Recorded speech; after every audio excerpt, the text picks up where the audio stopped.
부활주의를 맞이하면서 부활의 기쁨과 감격이 우리 가운데 있을 때에 우리가 기억해야 될 것은 무엇이냐면 바로 부활의 은혜는 다시 만남의 축복이다라는 사실을 우리가 분명히 알 수 있습니다.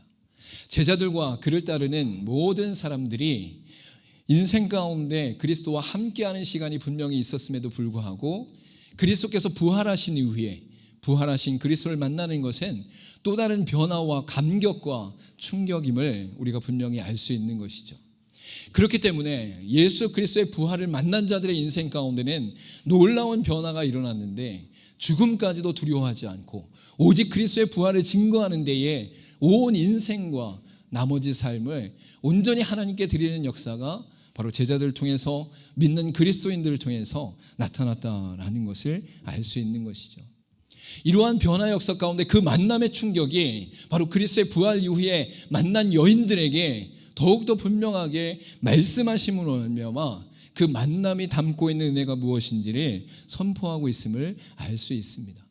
오늘 본문의 말씀 이전 가운데 바로 8절과 9절 말씀에 보면 그 여자들이 무서움과 큰 기쁨으로 빨리 무덤을 떠나 제자들에게 알리려고 다름질할세 예수께서 그들을 만나 이르시되 평안하냐 하시거늘 여자들이 나아가 그 발을 붙잡고 경배하니라고 말씀하는 것을 볼 수 있습니다. 부활의 아침 가운데 여인들은 예수 그리스도의 무덤으로 나아갔을 때에 천사가 이 여인들을 향하여 이제 그리스도는 이 무덤에 있지 않다, 그리스도는 부활하셨다라고 분명히 말씀하시고 그 말씀을 듣고 제자들에게 이 소식을 알리려 달려가는 여인들 앞에 예수님께서 나오셔서 평안하냐라고 질문하시며 만나주시는 역사가 있었다라는 것이죠. 그리고 나서 이 여인들에게 오늘 본문의 말씀 가운데 말씀하신 것처럼 바로 부활의 만남 가운데 첫 메시지로 이 메시지가 전달되어지고 있음을 우리가 분명히 알 수 있습니다. 본문의 말씀 가운데 이에 예수께서 이르시되 무서워하지 말라 가서 내 형제들에게 갈릴리로 가라 하라 거기서 나를 보리라 하시니라 라고 분명히 말씀하고 있는 것이죠. 부활하신 이후에 여인들을 만난 예수께서 첫 한마디로 말씀하신 오늘 본문의 말씀을 통해서 부활의 만남을 겪게 되어지고 그 부활의 만남 가운데 감격하게 되어진 인생 가운데 어떠한 은혜가 넘치게 되어지는가 분명히 말씀하고 있음을 우리가 분명히 알 수 있는 것이죠. 이 본문의 말씀 가운데 담겨진 세 가지 부활의 의미와 또한 그 관계 안에서 나타난 은혜가 무엇인지를 발견하고 그 안에서 저와 여러분도 커다란 기쁨과 감사를 누릴 수 있기를 간절히 소망합니다. 첫 번째로 나타나는 것은 무엇이냐면 두려움을 끝내시는 부활이다라고 분명히 말씀할 수 있습니다. 본문의 앞부분 가운데 말씀하실 때에 이에 예수께서 이르시되 무서워하지 말라라고 말씀하고 있는 것을 볼 수 있는 것이죠. 여러분 여기서 무서워한다라는 것은 바로 이 여인들이 당한 상태와 환경과 처지를 말씀하신과 동시에 이 여인들이 그리스도를 잃은 가운데 그리스도의 죽음 앞에서 슬퍼하며 두려워하며 이 땅 가운데 겪게 될 수많은 고난과 고통 앞에서 두려워하지 말라라고 말씀하시는 것을 볼 수 있는 것이죠. 여러분 무덤이 비어있을 때에 그리스도께서 살아나셨고 그 살아나신 가운데 가장 먼저 말씀하시는 것은 바로 무서워하지 말라라고 선포하시는 메시지입니다. 여러분 또한 이 말씀 안에는 그리스도께서 죽음 안에 머물러 있는 것이 아니라 죽음 안에 멈춰 있는 것이 아니라 사망 안에 갇혀 있는 것이 아니라 이제 부활하였으니 두려워하지 말아라 라고 선포하는 역사가 나타나는 것을 볼 수 있습니다. 여러분 우리의 인생 가운데도 끊임없이 혈과 육으로 말미암아 겪는 고난과 고초들이 있어요. 이 땅 가운데 불안함과 걱정과 또한 이 땅의 문제들로 인하여 슬퍼함과 낙담함이 우리의 인생 가운데 있는 것이죠. 어떤 때에는 이 모든 현실이 죽을 것 같고 죽음에 처한 것 같고 죽음 앞에 서 있는 것 같은 상황이 우리의 마음 가운데 있을 수도 있어요. 여러분 그런데 그리스도께서는 우리를 향해 분명하고 명확하게 말씀하고 있습니다. 무서워하지 말아라. 두려워하지 말아라. 이것은 단순히 위로하는 말이 아닙니다. 이것은 단순히 감정적인 말이 아닙니다. 이것은 단순히 입으로만 하는 말이 아닙니다. 바로 그리스도께서 죽음과 사망과 죄를 완전히 이기심으로 말미암아 더 이상 죄와 사망과 죽음이 너희를 범접할 수 없다, 너희를 건드릴 수 없다, 너희를 넘어설 수 없다라고 분명히 말씀하시는 그리스도의 권세가 나타나는 말씀임을 성경이 분명히 말씀하고 있는 것이죠. 그래서 히브리서 2장 14절과 15절 말씀 가운데 자녀들은 혈과 육에 속하였음에 그도 또한 같은 모양으로 혈과 육을 함께 지나심은 죽음을 통하여 죽음의 세력을 잡은 자 곧 마귀를 멸하시며 또 죽기를 무서워함으로 한평생 매여 종노릇하는 모든 자들을 놓아주려 하심이라 라고 분명히 말씀하는 것을 볼 수 있어요. 여러분, 그리스도는 하나님이십니다. 하나님과 동등됨을 취하지 아니하시고 이 땅 가운데 인간의 몸을 입고 성육신하심으로 말미암아 그 모든 혈과 육에 속하는 역사 속에서 그 죽음 앞에 함께 죽으심으로 말미암아 죽음의 세력을 잡은 자 곧 마귀를 멸하시는 역사가 그리스도를 통해서 우리 가운데 나타났다라고 분명히 말씀하는 것을 볼 수 있는 것이죠. 그로 말미암아 이 땅의 모든 공중권세 잡은 사단과 마귀와 귀신의 역사 속에서도 오직 그리스도를 믿는 자들은 그리스도의 권세 아래 마귀의 권세는 깨뜨려졌으니 믿음으로 말미암아 승리하게 된다라고 말씀하고 있는 것을 알 수 있는 것이죠. 여러분, 또한 우리 가운데 죽기를 무서워함으로 한평생 매여 종노릇하는 모든 자를 놓아주시기 위하여 바로 십자가에서 부활하셨다. 그러니 무서워하지 말아라라고 분명히 말씀하는 것을 우리가 분명히 알 수 있습니다. 여러분, 이 땅의 모든 인생 단 한 사람도 예외 없이 죽음 앞에 서게 되는 것을 알 수 있습니다.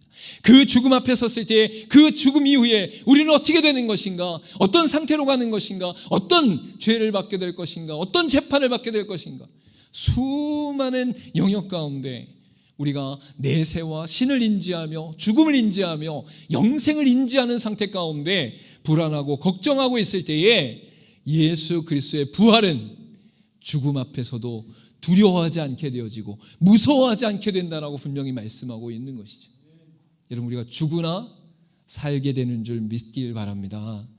여러분이 죽음을 맞이하게 되는 것은 인간의 모든 사망 앞에서 첫 번째 심판의 삭스로 우리 가운데 나타났음을 성경이 말씀하심과 동시에 두 번째 사망 앞에서 우리가 죽을 수 없는 것은 이미 그리스도께서 우리의 모든 죄를 사하시고 영원한 부활의 생명으로 우리를 이끄셨기 때문이다라고 성경은 분명히 말씀하고 있는 것이죠. 여러분, 예수님께서 무서워하지 말라라고 말씀하시는 부활의 만남에 두려움을 끝내시는 이 부활을 누릴 수 있기를 간절히 소망합니다. 어떠한 상황과 처지 가운데 있다 할지라도 여러분을 붙잡고 있는 것은 죄와 사망과 죽음의 권세도 아니고 공중 권세 잡은 사단의 권세도 아니고 죄의 본성과 세상의 유혹도 아니고 오직 그리스도의 죽으심과 부활하심이다라고 성경은 분명히 말씀하고 있는 것이. 우리 같이 한번 고백하겠습니다. 나를 붙잡고 있는 것은 오직 그리스도의 십자가와 부활입니다. 할렐루야. 여러분이 이 땅을 살아가면서 오직 그리스도의 십자가와 부활만이 우리를 붙잡고 있기 때문에 무서워하지 않고 두려워하지 않는다라는 것을 믿는 저와 여러분 되기를 간절히 소망합니다. 두 번째로 나타나는 것은 무엇이냐면 관계를 회복하시는 부활이다라고 말씀하고 있는 것을 볼 수 있습니다. 오늘 본문의 말씀 가운데 중간에 보면 가서 내 형제들에게라고 말씀하시는 것을 볼 수 있죠. 여러분, 여기서 형제들에게 말씀하실 때에 나의 형제라고 말씀하시는 것은 바로 제자들과 그리스도인들을 향하여 나의 친족이다, 나의 가까운 자이다, 나의 살과 피를 나눈 자이다, 나의 마음을 나눈 자이다라고 고백하고 있는 것이. 여러분, 근데 이 말씀만 들으면 그게 무슨 대단한 일입니까? 예수님께서 늘 함께 하시며 형제들과 동행했는데 그것이 어떤 의미가 있습니까? 라고 질문할 수도 있을 거예요. 여러분, 그런데 그리스도의 죽음 이전에 직전에 모든 제자들과 그리스도인들은 그리스도께서 잡히시던 날 밤에 도망가였고 부인하였으며 저주하는 역사가 일어나는 것을 볼 수 있어요. 여러분, 실패한 인생, 낭망한 인생, 다시 소생할 수 없을 것 같은 그 인생 가운데도 주님께서는 분명하고 명확하게 나의 형제들이요, 나의 친구들이요, 나의 사랑하는 자요 라고 말씀하고 계심을 잊지 마시기를 간절히 소망합니다. 우리가 실수하고 넘어질 때 사단은 끊임없이 우리를 참소하며 네가 실수했구나, 네가 잘못했구나, 네 본성이 드러났구나, 네가 하나님 앞에 말씀을 지키지 않는구나, 네가 온전치 않구나라고 끊임없이 우리를 넘어뜨리게 될 것이. 여러분, 그러나 그 모든 말들은 그리스도께서 우리에게 말씀하신 너는 나의 형제다, 너는 나의 친구다, 너는 나의 사랑하는 자다라고 말씀하시는 그 모든 것에 덮이게 되어지고 씻기게 된다는 사실을 잊지 마시기를 간절히 소망합니다. 로마서 8장 15절과 17절 말씀 가운데 너희는 다시 무소하는 종의 영을 받지 아니하고 양자의 영을 받았으므로 우리가 아빠 아버지라고 부르짖느니라. 성령이 친히 우리의 영과 더불어 우리가 하나님의 자녀인 것을 증언하시나니 자녀이면 또한 상속자 곧 하나님의 상속자요 그리스도와 함께한 상속자니 우리가 그와 함께 영광을 받기 위하여 고난도 함께 받아야 할 것이니라 라고 분명히 말씀하고 있는 것이죠. 여러분, 이전 가운데는 죄의 종의 영을 받았어요. 이전 가운데는 죽음의 영의 종의 영을 받았어요. 이전 가운데는 사망의 모든 종의 영을 받았어요. 여러분, 그러나 그 영 가운데 그리스도의 빛과 그리스도의 부활이 온전히 임함으로 말미암아 우리는 이제 하나님을 향하여 아빠 아버지라 부를 수 있다라는 것이죠. 여러분, 그리스도와 우리는 완전히 다른 존재임에도 불구하고 그리스도께서는 이 땅 가운데 우리 위해서 죽으시고 하나님의 아들 되시는 성자 하나님으로 존재하실 때에 우리와 함께 형제여 라고 선포하시는 은혜 가운데 우리를 부르고 계신다라고 분명히 말씀하고 있는 것이죠. 여러분, 그리스도께서 하나님의 상속자가 되어졌을 때 독생자로 완전한 생명자로 완전한 하나님으로 이 땅 가운데 통치하심과 동시에 그리스도께서 우리를 한 사람 한 사람을 나의 형제여 나의 친구여 나의 사랑하는 자여 라고 붙잡고 계시며 우리의 상태와 상관없이 끊임없이 사랑하시는 은혜 역사 가운데 관계를 회복하고 계신다라고 말씀하고 있는 것이. 여러분, 부활은 관계의 완전한 회복을 의미합니다. 그리스도인들이 이 땅 가운데 연약함 가운데 있을지라도, 사람들이 보았을 때 비난한 당할 일이 있을지라도, 또한 우리의 인생 가운데 열심을 다했으나 결과가 미처 우리의 마음이나 다른 사람이나 하나님 앞에 부족한 것 같다 할지라도 그 모든 것이 우리의 인생 가운데 나타나도 그리스도께서는 완전한 부활 가운데 우리를 구원하셨기에 우리의 연약함과 상관없이 내 형제여, 우리 부족함과 상관없이 내 친구여, 나의 미련함과 상관없이 나의 사랑하는 자여 라고 선포하고 있다라는 것이에요. 이게 얼마나 큰 은혜이고 얼마나 큰 능력인지 깨달아 아는 저와 여러분 되기를 간절히 소망합니다. 여러분, 우리의 정체성은 죄인이 아니에요. 이제 그리스도 안에서 모든 죄 사함을 받았고 부활의 은혜 가운데 영생을 얻게 되었고 하나님의 자녀된 권세를 얻게 되었고 또한 그리스도께서 우리와 함께 하심으로 말미암아 우리를 놓지 않으시고 끝까지 사랑하시는 사랑하는 자로 이 땅 가운데 존재한다라고 분명히 말씀하고 있는 것이죠. 그리고 마지막으로 나타난 이 부활의 의미는 사명으로 이끄시는 부활이다라고 분명히 말씀하고 있어요. 본문의 뒷부분에 보면 갈릴리로 가라 하라 거기서 나를 보리라 하시니라 라고 말씀하고 있는 것을 볼 수 있죠.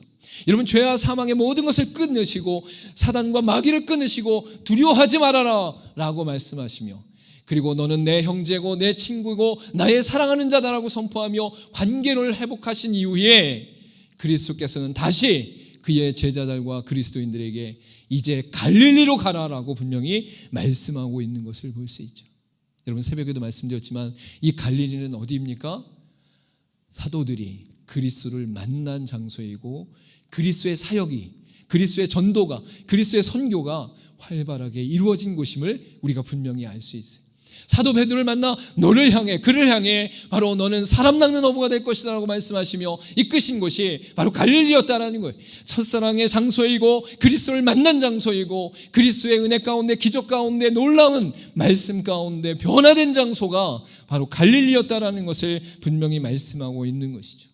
여러분, 우리에게도 부활의 주님을 만나게 되어지면, 부활의 주님과 동행하게 되어지면 처음 부르신 그 자리, 사역이 시작된 그 자리, 일상의 모든 영역 가운데 함께 하시는 그 자리 가운데 하나님의 사명을 붙잡고 나가는 자리로 다시 시작할 수 있음을 믿으시길 간절히 소망합니다. 이로 말미암아 그리스도의 부활 안에서 예수 그리스도의 부활을 만난 자들은 그리스도의 부활 이후에 생명을 다해, 자기의 목숨을 다해 환경과 상황과 처지와 상관없이 그리스도를 증거하며 성령 안에서 기뻐하는 역사가 일어났다라고 분명히 말씀하고 있는 것이죠. 여러분, 우리가 너무나 잘 아는 말씀인 사도행전 1장 8절과 9절 말씀에 이렇게 선포하고 있습니다. 오직 성령이 너희에게 임하시면 너희가 권능을 받고 예루살렘과 온 유대와 사마리아와 땅끝까지 이르러 내 증인이 되리라 하시니라. 그리고 9절에 뭐라고 말씀하고 있어요? 이 말씀을 마치시고 그들이 보는데 올려져 가시니 구름이 그를 가리어 보이지 않게 하더라 라고 분명히 말씀하고 있는 거죠. 그리스도께서 죽으시고 그리스도께서 부활하신 이후에 40일 동안 그리스도의 제자들과 함께 하신 이후에 승천하실 때에 마지막 말씀이 오직 성령이 너에게 임하시면 권능을 받고 예루살렘과 온 유대와 사마리아와 땅끝까지 이르러 내 증인이 되리라 라고 말씀하시는 것을 볼 수 있는 것이, 마지막 승천하실 때에 그의 믿는 모든 자들에게 내 증인이 되리라고 말씀하신 이 은혜는 부활의 예수를 만난 자들에게 가장 중요하고 가장 소중하며 가장 존귀한 사명이다라는 것을 성경이 분명히 말씀하고 있는 것이, 여러분, 죽음을 맞이한 자들이 하나님 앞에 섰다면 그 선 상태에서 하나님께서 가장 기뻐하시며 영광 가운데 함께하는 그 근거가 어디에 있을까요?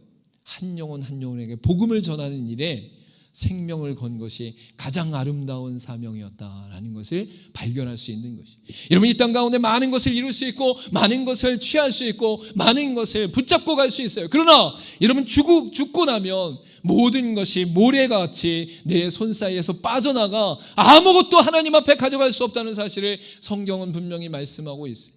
모든 인생은 죽게 되어지는데 모든 인생은 아무것도 가져갈 수 없어요. 그리고 이 땅 가운데 있는 모든 자랑은 하나님 앞에서 그 누구도 아무것도 할 수 없게 된다는 것을 알 수 있어요. 오직 그리스도의 복음을 증거하고 그리스도의 부활을 증거하고 그리스도의 생명을 증거하는 자들의 그 은혜만이 영광과 같이 별과 같이 빛나게 된다라고 성경은 분명히 말씀하고 있는 것이죠. 저 여러분, 이 땅을 살아가면서 부활은 단순히 한 사람의 인생 가운데 나타난 변화가 아니라 완전하고 영원한 하나님의 생명이 나타난 자리이고 영생의 은혜 가운데 새 하늘과 새 땅 가운데 주어질 하나님의 왕권이 믿는 자들에게 주어지는 놀라운 사건임을 온전히 믿고 나아가는 저 여러분 되기를 간절히 소망합니다. 부활하신 그리스도께서 여인들을 만나며 그 여인들을 향해 두려움을 끝내시는 부활과 관계를 회복하는 부활과 사명으로 이끄시는 부활을 허락하시면서 두려워하지 말고 관계 속에서 승리하고 이제 그리스도의 사명을 붙잡고 세상으로 나아가라는 말씀 앞에 온전히 순종하며 나가는 저 여러분의 인생 되기를 간절히 소망합니다. 마지막으로 요한복음 20장 20절과 21절 말씀 가운데 이 말씀을 하시고 손과 옆구리를 보이시니 제자들이 주를 보고 기뻐하더라. 예수께서 또 이르시되 너희에게 평강이 있을지어다. 아버지께서 나를 보내신 것 같이 나도 너희를 보내노라 라고 말씀하는 것을 볼 수 있습니다. 여러분, 여인들을 만나고 이제 제자들을 만납니다. 특별히 도마는 예수를 믿지 아니함으로 말미암아 그 옆구리와 그 손바닥을 보여주며 창자국과 못자국을 보여주며 생명의 부활의 주님을 만나도록 하시는 것을 볼 수 있는 것이죠. 모든 이들이 그리스도를 만난 이후에 그리스도께서 분명하고 명확하게 말씀하시는 것이 무엇입니까? 아버지께서 나를 보내신 것 같이 나도 너희를 보내노라 라고 분명히 말씀하고 있는 것이죠. 여러분, 이 시간 말씀을 통해 두려움을 끝내고 관계를 회복하시고 사명으로 이끄시는 그 부활의 축복과 은혜 가운데 우리의 삶의 현장으로 돌아가 그리스도와 함께 승리하며 그리스도의 영광을 드러내며 그리스도의 복음과 그리스도의 말씀을 드러내는 놀라운 인생으로 살아갈 수 있기를 간절히 소망합니다. 기도하도록 하겠습니다.